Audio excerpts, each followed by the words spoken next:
آج میں نے پھر اب عمران خان کا ایک انٹرویو دیکھا ہے الجزیرہ کو انہوں نے دیا ہے. اس میں پھر وہ وہی باتیں کر رہے ہیں کہ جی میں کرپٹ کو نہیں چھوڑوں گا, میں لوگوں کو چھوڑوں گا نہیں, پتہ نہیں یہ کب کریں گے, کیونکہ نواز شریف تو باہر چلے گئے, انہوں نے ان کو باہر بھیجا. پھر آصف زرداری بھی باہر بیٹھے ہیں, وہ تو جیل میں نہیں ہیں. پھر جو لوگ جیل میں تھے وہ بھی باہر آ چکے ہیں, وہ جلسے کر رہے ہیں. تو عمران خان نے پکڑنا کسی کو نہیں ہے. اور عمران خان کے اپنے ساتھ بھی سارے ایسی لوگ ہیں, جہانگیر ترین سے لے کے باقی سب لوگ, ان پہ بھی کیسز ہیں.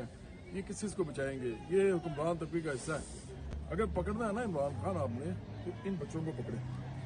یہ وہ بچے ہیں جن کو تعلیم چاہیے, علاج چاہیے جب یہ بیمار ہوتے ہیں. ان کو اس وقت اچھا کھانا چاہیے, ان کو اچھے کپڑے چاہیے, ان کو گھر چاہیے, بلز دینے ان کے ماں باپ نے.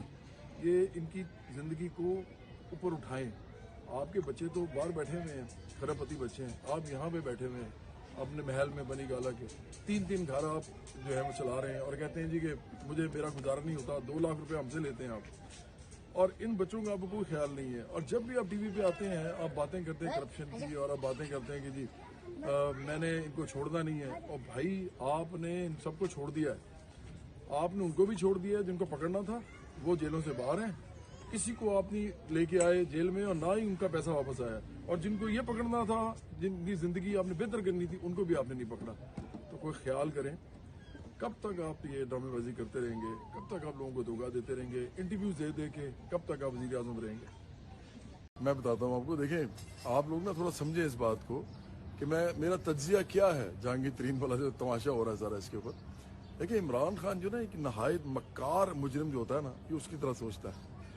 اس کا طریقہ واردات یہ ہے کہ پہلے چوروں ڈاکوؤں کے ساتھ مل کر گینگ بناؤ, اس کے سردار کے طور پہ شہرت حاصل بھی کرو اور ساتھ ان کا پیسہ بھی کھاؤ. اچھا بعد میں اگر وہ پکڑے نہ جائیں تو اپنی عیاشی اسی طرح کرتے رہو, اور اگر وہ پکڑے جائیں تو ان کو اکیلا چھوڑ دو اور کہہ دو کہ جی میں تو ان کے ساتھ تھا ہی نہیں, یا مجھے تو پتہ ہی نہیں تھا کہ یہ چوری کرتے ہیں یا ڈاکہ ڈالتے ہیں. حالانکہ انہیں کا پیسہ ساری عمر یوز کیا اپنے لیے بھی اور اپنے سیاست کے لیے بھی.